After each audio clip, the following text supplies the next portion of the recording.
Glenn, grab a d6. Quick, roll it. Roll off for initiative. What'd you get? 4. Got us 5. Okay, so I get initiative. I'll intro this episode. Hello and welcome to Rule of Carnage, a series of conversations between me, Mike, a games designer, and him, Glenn, also a games designer, about designing better miniature games. This time we're continuing a conversation about how you can structure the activation and initiative and order systems in your miniature war games. And on a previous episode, we talked about the differences between things like I go, you go, and alternating activations, but all of those things also get tied up very neatly and tightly with your initiative system. Initiative is a weird word. We use it all the way through all kinds of tabletop games designs as if it's the most normal word in the world, but we very rarely use it in real life. And when we do, it doesn't mean this.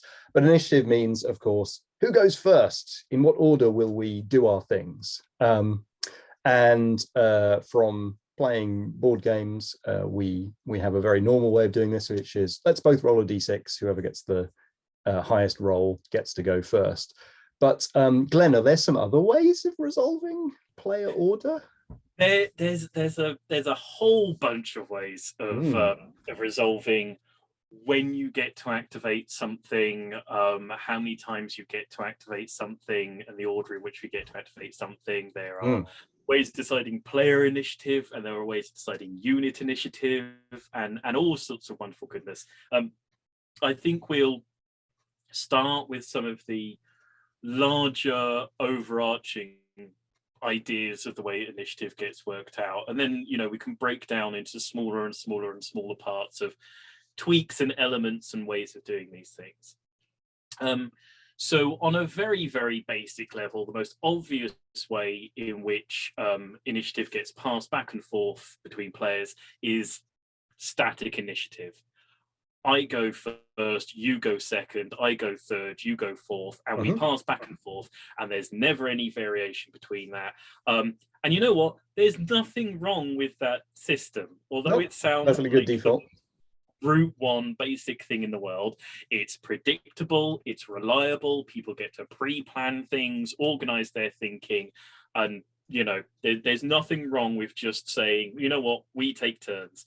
We may be at the start of the game randomly determine who gets the first turn.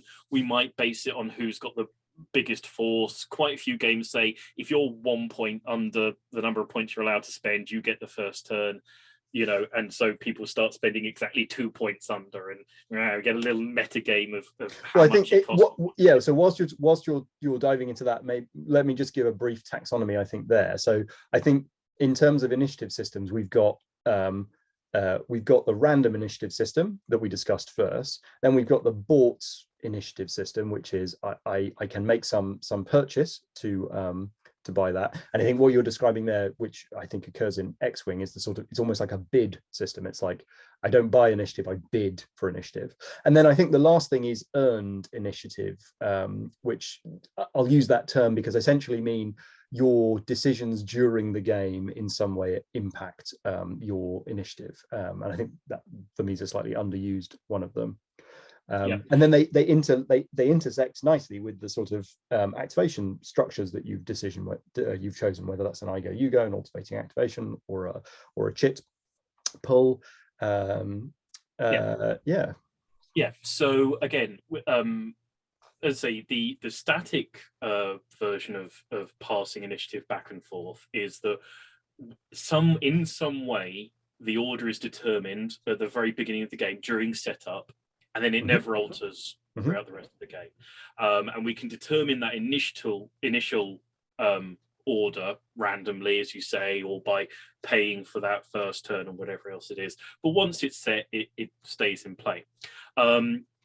Another, as you say, there's the random opening version of starting initiative. There is, of course, the overall random passing of initiative version, which is to say every single turn, maybe we roll a dice. Yeah, so you've got random and then static, and you've got random and fluctuating. Yeah. So in, for example, the Lord of the Rings mass battle game, that has a semi-random passing of initiative where you roll a dice, but you get to add something on depending on who got initiative last time. Other games, like I believe Age of Sigmar, just says it's fully random in Age of Well, Sigmar. so Age of Sigmar takes a intersection on the XY here that's very interesting, because it says, all right, let's have an I go, you go activation system, so the entire army moves, and then let's figure out at the beginning of every turn who gets to go first. So there's a double turn thing that happens in Age of Sigmar, which you know, there's been lots of hand wringing about whether that's a design flaw or not, but it does ask this massive question, which is, hey, what if your entire army moves and then your opponent's entire army gets 2 turns before you get to move next? I mean, I think that, you know, randomly deciding which turn is a lovely thing, and then you have to attach it to an activation system, and that massively impacts the design choice. Yeah, absolutely. I think if randomly determining who gets to go first in an alternating activation system in a given turn is, as we spoke about in the last video, it's relatively painless. Somebody getting to activate. It has quite a low impact on that turn. It's usually, okay, I know what the one job that I want to get done this turn is, and that's what I do with my first unit, and he can only stop me potentially with 1 unit if he gets to go first. So I have to figure out what is the potential 1 unit stopper, and whether it's worth more to him to get his job done than stop my job. You get that little thing, but it's not. It's much like, as we're saying about with I go, you go versus alternating generally, is there's less first turnitis and alternating activation. And so just to dig into that, like a specific example, I think, of a very interesting activation system is in Malefo, which starts off by just looking like it's got a random fluctuating initiative system where each turn we both flip a card, and whoever's got the highest number wins. But it's actually got a very interesting earned element to it, because there are models within the game which introduce rules that allow you to manipulate that initiative. And of course, the control hand mechanism that's core to that game allows you to also influence the initiative flip. And so you pack into that a lot of potential decision making, both meta like list building decision making, and I have resources, will I spend them decision making. And then, as you were talking about, the sort of priority of what I'm going to get done, which is, I think we perhaps didn't talk about that in terms of the positives on an alternating activation system, but one of the positives from my point of view is, if I'm going to give you the next activation, I have to think very hard about what the first thing I'm going to do is, and make sure that it's meaningful. And so I think all of that wraps together in a delightful package, which ultimately is a colossal amount of state to compute, and I think is one of the reasons that people bounce off that game, is like, that's too much. And it like when I used to play Malefo competitively, you would have sort of 120 minutes to complete a game, which is frankly a terrifyingly short amount of time for me to get through a game of Malefo. And when I play it casually these days, you know, I will tend to take 3.5 hours to play a game of Malefo, because a lot of the time is sitting there going, what the hell was I going to do with that thing? Because there's like just a billion overlapping stateful decision-making things, which are all delicious and delightful, but packed into that activation system, I think is a goodly amount of good juice.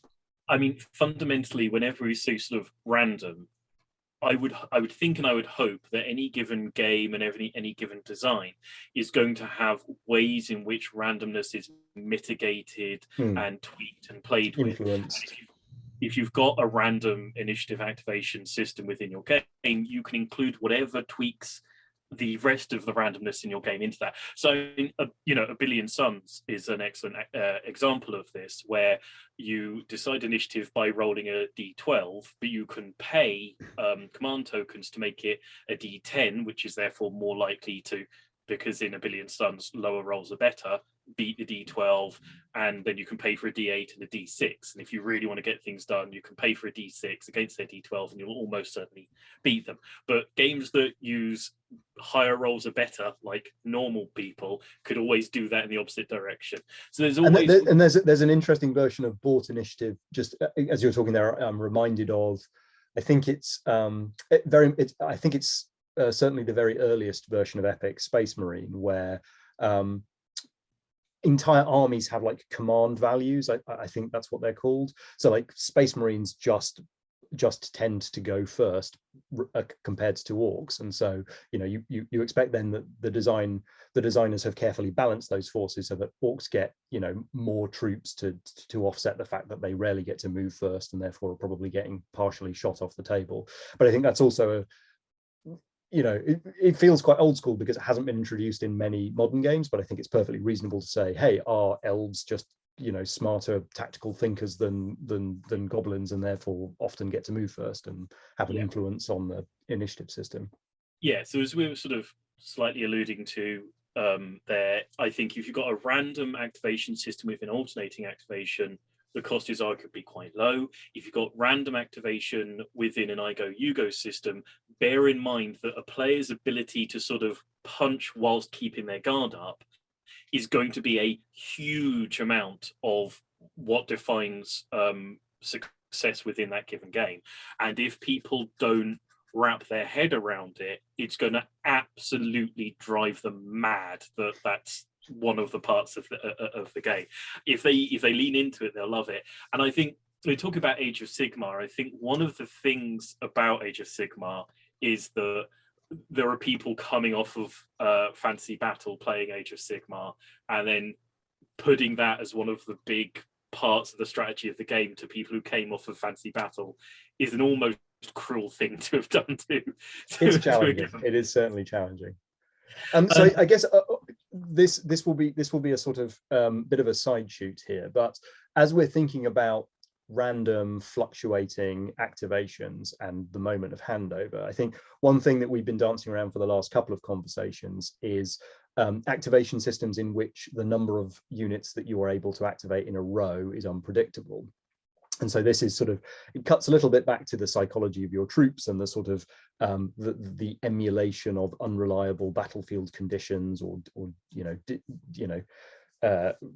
soldiers not doing what they're told or messages not reaching them. But there's plenty of systems. I think War Master was the first place I encountered this, but also games like Fistful of Kung Fu and Lions Rampant all have similar mechanisms where I go to activate a unit, I make a test to see whether I can activate it. I either find out whether I can activate it or how many times I can activate it.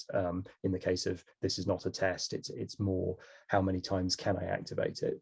And then I maybe also find out if there's a turnover event and play, instead of me getting to activate another unit, play passes over to my opponent. So it's a twist on the alternating activation system, but it's also, it feels to me very much part of the initiative system because it's got this kind of push your luck element, and it introduces a sort of randomness into it. Yeah, absolutely. I think there's a whole world of subsystems. And so I think, as we're talking about there, if we're saying that initiative can be overall static, random, or purchased, that the purchased idea cracks out into a whole bunch of subsystems, and how you get your players to purchase it, whether it's with decision making on a given turn or with things that they literally pay for when they buy models. I think there's a juicy chunk of subsystems to get into there, and I think that's possibly what a large chunk of this conversation is going to be about. So we'll sort of crack on to some of those ideas. So yeah, I think it's a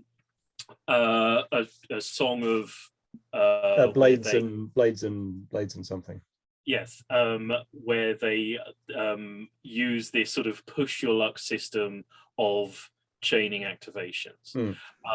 So this is a system that says you take an activation, you get to take a random test to see whether or not you can activate another unit. Each unit you activate, that random test gets more and more difficult, and if you fail that random test, there's a price to pay for having failed it. And so this is one of the ways that you can get people to buy additional activations by making a fun and interesting choice. There's a sub push your luck game within the overall system, where every time you activate, you go through this little, sub loop of a jolly little push your luck game. We go, shall I try for another unit? I could really do with getting that that thing done. But if I fail, well, then there's the price of failure. And one of the variations on this, which Dragons Rampant and Lion Rampant uses, which I really like because it keeps the other player on the edge of their toes, is you, as part of the push your luck failure condition, your opponent can get to snap activate, so they get to activate first as a reaction, and then you get your one or your two or so results. And so I'm about to make an action, and the push your luck can result in an immediate partial turnover where somebody gets to do one thing and then hand the control back. And so that's a very dynamic activations and initiative system where initiative sort of interrupts other initiative systems. And so another sort of maybe variation on what you might call the push your luck system of turnovers is in Blood Bowl. Where during a Blood Bowl is overall an I go you go system, but when I fail during an activation to tackle in Blood Bowl, we get a turnover and I lose the rest of my activation. So in Blood Bowl, there's a very significant level of, okay, right, who's doing a job that they can't fail at?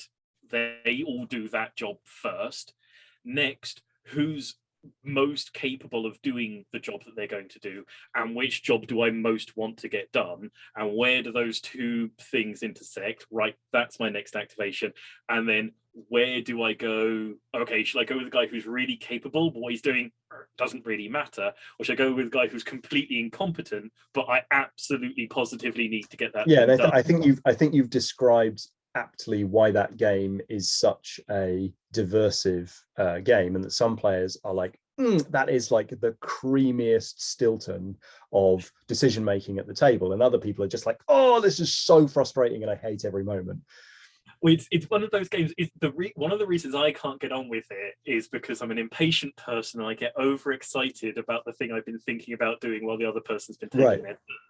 And I inevitably go, right, I've got to get this thing done. Fumble. That's my turn gone. Well, yeah. No, but I just could have moved all these things. There's nothing stopping me from moving all those things. They were doing jobs that they couldn't fail at. Yeah, but you didn't.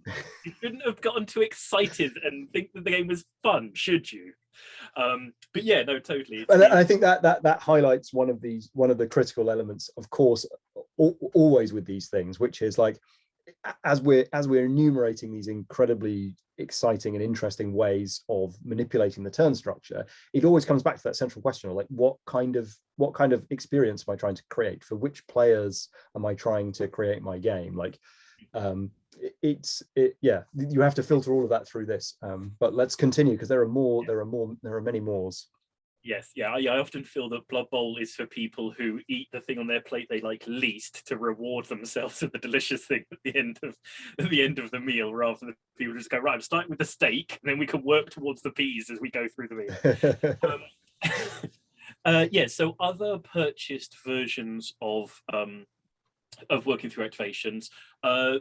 There's the definitive version of sort of a chain activating thing. So again, Malefo has this quite strongly, where you buy a thing that literally is going to cost more points because it has this ability, and what that ability says is, after you activate this guy, you then get to immediately activate another guy. Or if you've just activated a guy, you can then activate this guy. And in A Billion Suns, that's a flexible ability that you pay for with command tokens, and there are some constraints around who can do it, but yeah. Yeah, exactly. And so there's, I suppose that, there's the push your luck version of paying for the extra activations, which is play a little sub game, and if you win the sub game, get extra activations. There's the buying extra activations by literally having a thing that someone pays points for, and that thing says you get to activate twice in a row, or 3 times in a row, or how many times in a row you want it to be within our alternating activation system. Or you can have, as in A Billion Suns, a tactical or strategic way of people paying that given price. So in A Billion Suns, you don't do it by paying literal points as you might in Malefo, and you don't do it by playing a little sub game like you would do in Lion Rampant. But you do it by going, okay, I've done the calculations, I've figured out that I need to get this done. I'm going to pay some extra points. And it's also interesting, I think, that Malefo has a certain amount of that, like you say, because of its control hand system, where you can pay for a level of initiative and a chain activation ability within the models themselves, or within the strategic versus tactical moment. You can go, right now it's worth me red jokering initiative because that job is so important. I know that you're going to crack me on the head before I can get it done. There's a few other things. There's a few other versions to mention here. So going back to X-Wing, like X-Wing has a purchased initiative system where the pilot's skill determines the sequencing, and so that becomes a very interesting list building decision about what sort of pilot skills do I want in my list in order to determine how early they're going to shoot or how late they're going to move. And also thinking back to Star Wars Armada, also from Fantasy Flight, there's also an opportunity to say, as well as dividing things as well as stratifying initiative based on the sort of quality of the model, you can also do it in terms of the categorization of the model. So you can build systems that say, you know what, all of my light troops will move first, or all of my starships will move at one. All of my starfighters will move in one phase, and then I'll have a second phase for lumbering capital ships. And so you can also explore dividing initiative based on sort of, thematic or categorization of units. Yeah, and again, that's a great alternative way of balancing out first turn itis in an I go you go system, where if you say essentially everybody who can't shoot gets to go first, and then we have a separate phase for everybody who maybe can shoot, or everybody who's really fast or really hard hitting, wherever it happens to be. You can balance it out by basically going, okay, everybody who's going to get punked by a first turn problem gets to go before everybody who will do the punking gets to go, and then everybody gets to dance their dance, and we can break it out in that way. So yeah, those are set, I think, of ways in which you can get people to purchase their initiative, either sort of directly by points, strategically, or randomly. One of the big ways in which people purchase their initiative in a sort of paid for a strategic way is by an orders system. So lots of games split this out into saying, okay, you are the general and you give orders to your troops, and the way in which you give orders decides the initiative. So I think the first orders version to talk about that might be interesting is a version of orders that involves a bit of what we were talking about in the psychology video, and that's refusal of troops to activate. So again, this is an element that is very prevalent in, for example, War Master. That you are the general, you're sat on a hill, you give your runner an order, and he goes down to the unit, he says, unit, go forwards. Sometimes that runner gets lost or distracted, or you said, get them to charge the guns, and they can't see the guns you can see, so they charge in the wrong direction. And how that order system possibly goes awry and how refusals can occur can be a large part of how you shift the alternating activation within a given game. So again, it's like, I've paid for the command capacity of a given unit, which means it is more likely to do what I want it to within my order system, but I can't pay directly for extra initiative. I can only pay for essentially leadership of the unit. And so then I've got this subsystem, which is part strategic and part random, that I've got to work through as I pass out orders to my units. And again, and in a number of those Rick Priestley games, like there's an amount that the units will do automatically, sort of by AI, where like if they're in combat, they will continue to fight. You don't have to ask them to do that. But if you want to, for example, in pike and shot, if you want to move them, then you have to test. Or in Battlefleet Gothic, which is essentially the same historical route for the system. Like I can always move and do a bit of shooting, but if I want to do a special order, then I have to take some kind of test. And so in that regard, you've got a decision making about, well, I know that my troops are going to do some things automatically, a bit going back to your Blood Bowl thing, where it's like, I know these guys are going to do things automatically. So where am I going to risk pushing my luck to get further, to get earlier activations, or to get more action out of them? And again, I think that a lot of what we're talking about here, as a lot of what we always talk about, is about making clear decisions about what you want your game to be, what sort of thing you want it to create, and then overlapping a whole bunch of these systems together to create it. Because your order system can be incredibly crunchy and can involve all these parts of every bit of this that we've been talking about, where you push your luck by trying to give the same unit multiple orders, and then you pay for that unit to be better at following orders, and then you strategically go, okay, I'm pushing my luck, so I'll put in some extra bonuses to those dice, and I'll pay some of my strategic resources that I could do other things with in order to help that order get carried through. And so and it, like, zooming in on one specific example here, like there's a very simple order system in Warhammer Fantasy Battle. It's so simple you might not notice it, but there's one order and it's called charge. And so you essentially make a decision about whether or not you want that units to have an earlier move. It's essentially an initiative buff within your battle line. They are going to get to move first. And there's an interesting decision between the 7th edition and the 8th edition where they added a push your luck element, where it used to be you gave the order and the unit just did the thing and it was very reliable. And then they added a push your luck thing, which is you had to roll for a random charge distance to find out how far they went. And now suddenly there was an additional sort of layer of ham entered the sandwich of the order, because you could give that one order to try and bump up the initiative, but you also didn't know if it was going to go off. And that, I think, is an example of, like, there's different ways to arrange those ingredients to create the kind of game experience that you're looking for, even within an extremely simple order system like there is one order. Yeah, no, absolutely. And I think you talk about Fantasy Battle, part of what's interesting is that they had a system where you had to guess ranges for your war machines, and your units always charged an exact distance. So you were essentially guessing a range when you took your charge. And then they took out guessing ranges for war machines, and then they made your charge distance random. So you were no longer guessing an exact charge range. And so it is sort of different ways of pulling out the same subsystem of going, there are people who always used to complain about guessing ranges in Warhammer because it's sort of... Glenn and I used to play with a chippy who could he functioned in inches, like he could just see in inches. Sometimes in order to show off, he would guess to a 16th of an inch to land it exactly on the top of the head. That was not a fair cannon.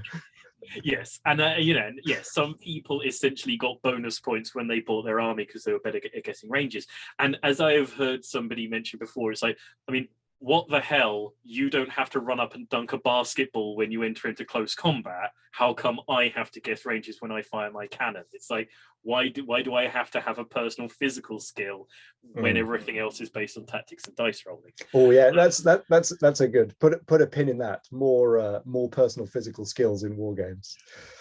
Yes, there's definitely a conversation to be had about alternative ways of resolving things. Yeah. So one of the other, I think, big ways in which you can break out activations that we've alluded to but not talked about yet is activation points. You give a force or a given model a set of points that it gets each turn, and those points can be spent in order to activate it more quickly, activate it more times. So the sort of the standout sort of shop front version of this, I would say, is Infinity, where a given force gets a set of activation points and you can blow it all on one model essentially, or you can share it out amongst the force. And that's a way of going, okay, that one guy, he can activate multiple times in a row. But if you're going to pay a strategic price for it. Other games, I think, do this in different ways. So I think of I always call it of Gods and Monsters, the Osprey. Gods and Mortals. Gods and Mortals has a way in which you can basically buy people who will pray extra hard in order to allow your god to activate multiple times. It also has a stratified activation system, doesn't it? Where mortals activate and then demigods and then gods. It's a while since we played it. It's possible.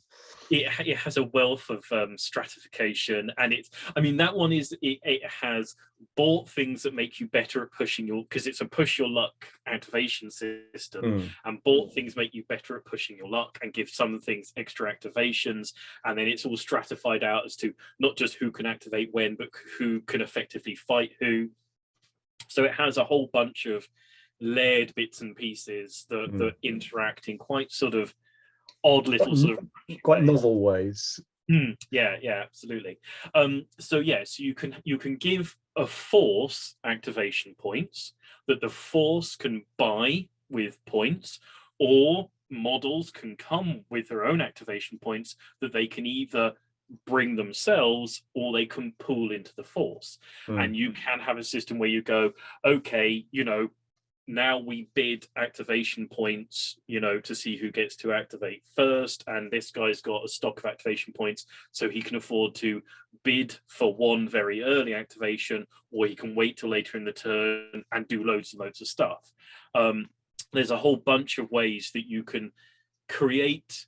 I suppose the point of activation points is that they're a mini resource. And if you're willing to put in another subsystem, you can put in this resource system. So again, you can get people to play a little sub game, a little strategic sub game, and make more and more choices.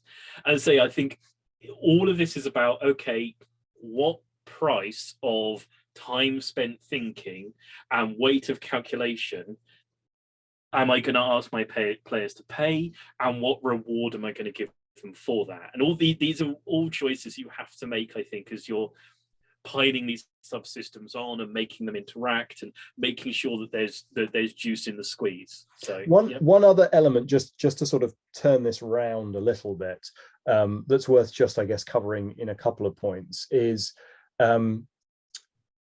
you can use player conflict to alter the initiative system. A couple of ways of doing this are having, if units are close to other units, they are, they have to act first, or it's difficult for them to act under their own initiative. Or if you have successfully wounded or broken or shaken another unit, that it is, it's harder for it to take its order, or it's, certain activation things it can't do, or it has to activate later in the turn. So you can create sort of tension between the two sides of the board, which affect the initiative order, or which affect the orders that they can give. And maybe prevents action or triggers movement. And I guess the last point is that, and this becomes very apparent in alternating activation systems, like one of the critical factors in an alternating activation system as it relates to initiative, or what order I'm allowed to do things, is that as models die, they create space in the other player's activation control. And we obviously have, you could do an entire episode on activation control, but like if activations are themselves a resource, like it is essentially, it's a very abstracted, or it's the very simplest version of your activation points, which is each model has one activation point and they can only spend it on themselves. You still get to the point where after you've cleared half of my Necromunda gang off the table, like I have only got a certain number of activations, and then I have to put my hands up, and you get all the remaining initiative to just dance around doing whatever you want uncontested. And I think that is where passive effects and auras and snap fire, like those become very important mechanics if you're in a situation where it's possible for someone to basically have half a turn to themselves and you don't have any sort of passive board pressure mechanics. Then I think you're in trouble, because it can just feel like a very dead experience for the other player, or a very free experience for the person with all the free activations, with no questions being asked of like, can I go over there? Is there a psychological bubble affecting this? Is there a trap over there? Is somebody pointing a gun down that sniper hole? Yeah, yeah, and I think this is absolutely a conversation, a subject that we could have a full extra conversation on in relation to reaction, because we haven't really talked about reaction activation at all, activation control. One last one I'd Goodness, like. this is a deep subject, this one. Yeah, no, this is the it ends up being such a small part of most rule books, but it is such a rich subject, and it affects so many parts of your game. And I think the main thing to say here, as many of our main things to say is don't just toss this one off. Really sort of dig into it and think hard about it. Don't just go, it's an alternating activation. A fun way of messing about with this as well is to take a game that you're already quite familiar with. So you could take, Age of Sigmar or Warhammer Fantasy Battle, and if you know all of the systems already, just mess about with the activation order. Like just play alternating activations Age of Sigmar, or just play detachment level 40k, where it's like instead of activating your entire army, you activate a little bit of it, like in the third edition of Apocalypse. Like it's a really useful way of exploring how different the experience of playing the game is, but you don't have to touch or worry about any other mechanics. Yeah, absolutely. So one very, very last activation system I want to talk about a little bit, just for 2 seconds, is speed based activations, where you give somebody something to do and both people have to do it simultaneously, and whoever gets it done first, whoever makes the decisions first, gets the initiative for a given turn. And I think that's one that's tricky, but it's underused, and it has the benefit of downtime is a big problem for a lot of these systems. Paying people to go quick, is worth considering. There's a minor variation on that from Robot Rally, which I love very much, which is essentially a race to complete your decision making, and the person who wins the race has made their decisions first, and the other person then gets pressured to finish their decision making extremely quickly and perhaps make a mistake. Yeah, absolutely. So I think we can come back to this conversation at a future point and dig into some of the more sort of clunky, crunchy, weird ways in which initiatives and activations go together. But I think even just from this conversation, it's pretty clear that there's a lot of weight and a lot of depth within that little part of the game, and give it really serious thought and really consider.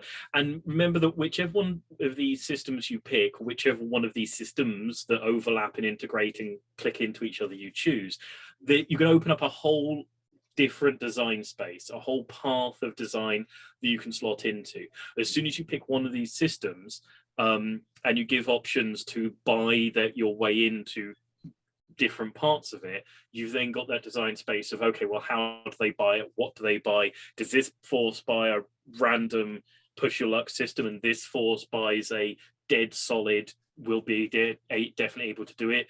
Does this one keep pushing its luck, and this one only gets one extra one, but it always gets it? There's an absolute world of fiddling and fudging and monkeying about to do with this particular part of design. So give it some serious thought, look into it, and do something interesting with it for your designs, for goodness sakes. But for now on this conversation, I think we're going to wrap up and sign off. If you've enjoyed this conversation, please like and subscribe, and let us know that you'd like us to carry on and continue to delve into parts of it. If you found it a heinous waste of time, please let us know, and we won't have a third part of this particular subject. That's a lie. We will.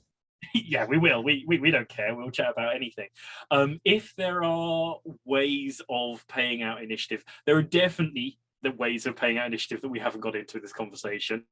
But if there are ones that we haven't got into that you absolutely think it's a criminal oversight that we've missed out on, and they're your absolute favorite, juiciest, creamiest versions of alternating activation and shifting initiative, please let us know. We'll get do let us know, because we haven't played all the games, so it's a particularly favorite subject of mine, and I'm always keen to play another one.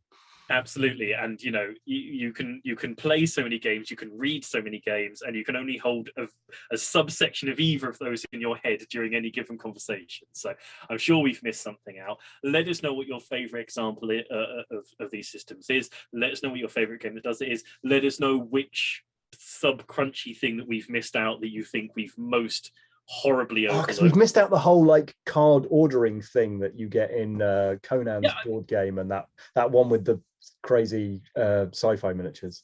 there's legitimately at least another half hour on this, if not another hour. But we're going to sign off because this one will run and run.